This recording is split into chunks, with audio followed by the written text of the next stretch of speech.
오늘 말씀은 어제에 이어서 삼손의 힘의 근원이 어디에 있는지, 또 그 힘을 무력화시킬 방법이 무엇인지를 묻는 들릴라의 아주 집요한 질문이 이어지고 있습니다.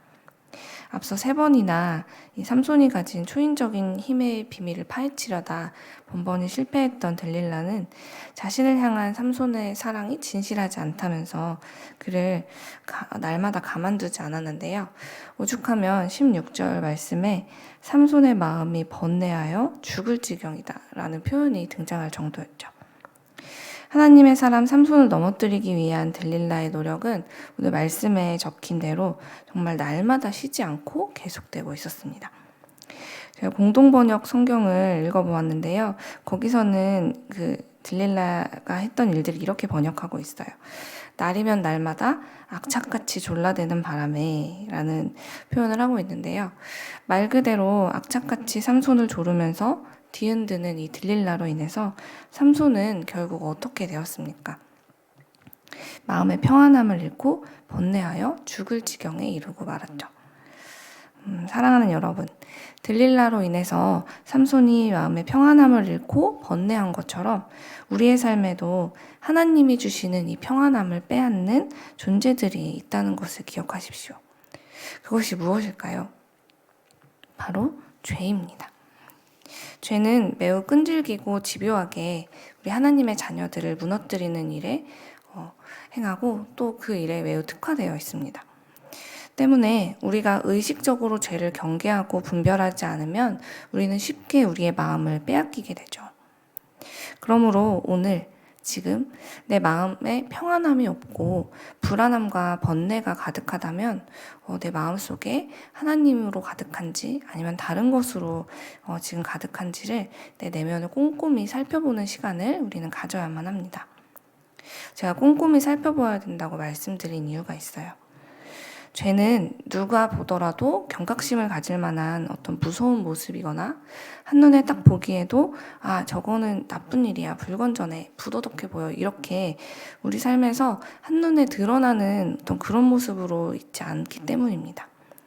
죄는 사람들로 하여금 그것이 죄라고 인식하지 못할 만큼 아주 근사하고 때로는 참으로 매력적인 모습으로 우리의 삶에 스며들곤 합니다. 첫사람 아담과 하와가 따먹었던 선악과도 그랬죠. 성경에 보면 그 열매를 보았을 때 참 먹음직도 하고 탐스럽기가 이를 데가 없고 게다가 그것을 먹으면 정말 하나님처럼 지혜로워질 것처럼 보일 만큼 정말 지혜롭게 할 만큼 탐스러웠다라고 성경에는 기록되어 있는데요. 오늘 말씀 속에서도 그 누구와도 비할 자 없이 놀라운 힘을 가졌던 삼손을 무너뜨린 이 들릴라도 그러했습니다. 16장 6절을 보면 들릴라가 삼손에게 정말 이상한 질문을 해요. 이것도 공동번역으로 읽어드릴게요. 당신의 그 엄청난 힘은 어디서 나오죠? 어떻게 하면 당신을 묶어서 맥이 빠지게 할 수 있을지 저한테만은 알려주셔도 되지 않아요? 들릴라가 이렇게 어떻게 하면 당신을 묶어서 맥이 빠지게 할 수 있느냐라고 질문을 해요. 그런데 이건 정말 일반적인 사람이 하는 질문이 아니잖아요.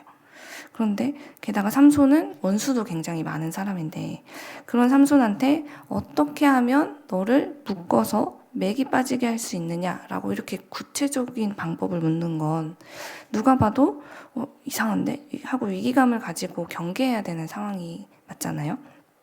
그런데 이 들릴라가 삼손의 눈에 얼마나 멋지고 근사한 사람이었으면 이후에도 이 여인이 10절과 13절에서 2번이나 더 무엇으로 당신을 묶으면 되는지 나한테만 알려달라고 반복해서 2번이나 묻는데도 삼손은 전혀 정색 한 번을 안 합니다. 악착같이 조르면서 자신을 죽을 지경에 이르렀다라는 표현이 있는데도 삼손은 그렇게 괴로운 중에도 도통 들릴라와 거리를 두기는커녕 그녀를 경계조차 하고 있지 않아요. 저는 이 말씀을 읽으면서 예전에도 그랬지만 참 삼손이 이상했어요. 들릴라가 저렇게까지 눈에 띄게 자신에게 위협이 되는 말과 행동을 계속 반복하고 일삼고 있는데 왜 그는 들릴라를 의심하거나 제지하지 않을까? 그리고 곰곰이 생각해 본 끝에 그것은 아마도 그의 마음에 들릴라는 내가 충분히 컨트롤할 수 있어 라는 그런 마음이 있었기 때문이 아닐까 하는 생각이 들었습니다. 다시 말하면 삼손은 들릴라가 어떤 일을 벌여도 그것은 자기에게 해를 끼칠 수 없다라고 생각하고 있었던 거죠. 그는 자기 삶에서 일어나는 모든 일들을 자기가 원하는 대로, 자기 뜻대로 좌지우지할 힘이 스스로에게 있다고 자만하면서 살았던 것입니다. 그래서 들릴라가 자신의 삶에서 일으키고 있는 이 모든 문제들에 대해서 가볍게 여기고 말았던 것이죠. 언제나 하나님이 주셨던 자신의 능력을 삼손은 이것은 나의 능력이야 라고 여기면서 자신을 과시하고 자랑하는 데 삶의 목적을 두고 있었기 때문에 결국 그는 이런 마음을 갖게 되었고 이렇게 자신이 가장 사랑하고 전혀 의심하거나 경계하지 않았던 이 대상으로 인해서 삶이 무너지고 말았습니다.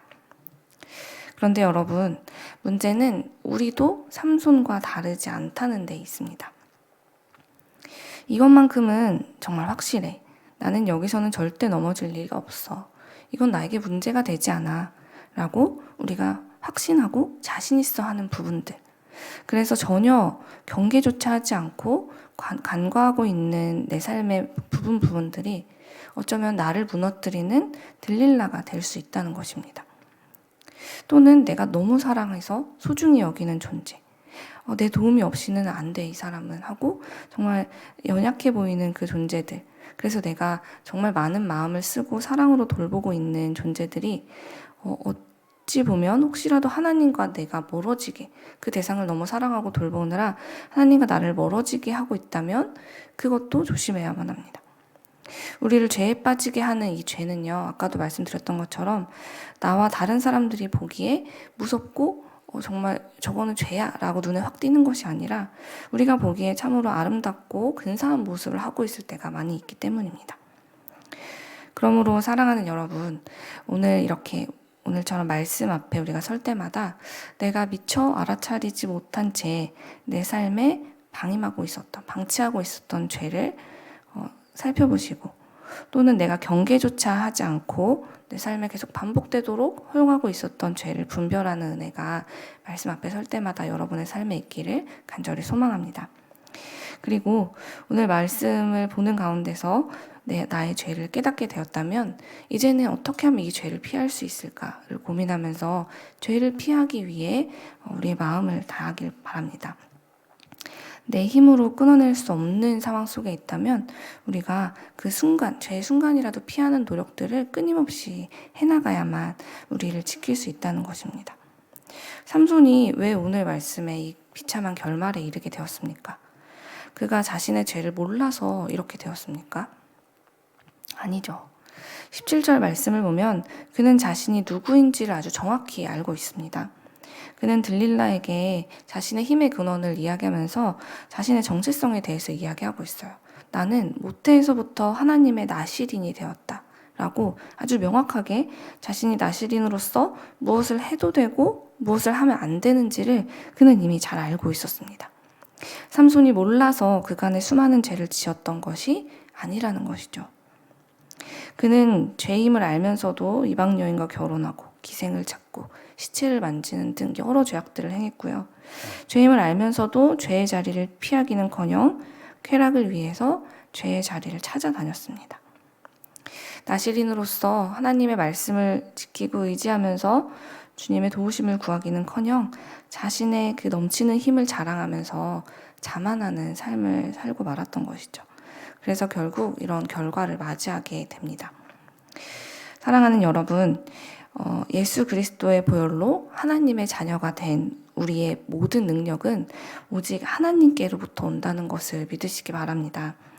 그러니 우리가 할 일은 오직 겸손한 마음으로 하나님 앞에서 날마다 우리 마음속에 죄가 뿌리내리지 않도록 우리의 마음밭을 고르고 또 고르면서 죄를 경계하는 것, 그것이 우리가 해야 되는 일입니다. 여러분의 마음밭에 하나님께서 심어주신 평안함 대신에 죄가 뿌리내리고 번뇌와 불안함이 열매 맺지 않도록 날마다 하나님을 더욱 사랑하고 죄를 경계하는 여러분이 되시기 바랍니다. 그렇게 주님을 의지하면서 죄의 자리를 피하고 의의 길을 따를 때 우리 이름처럼 세상의 빛이 될 줄 믿습니다.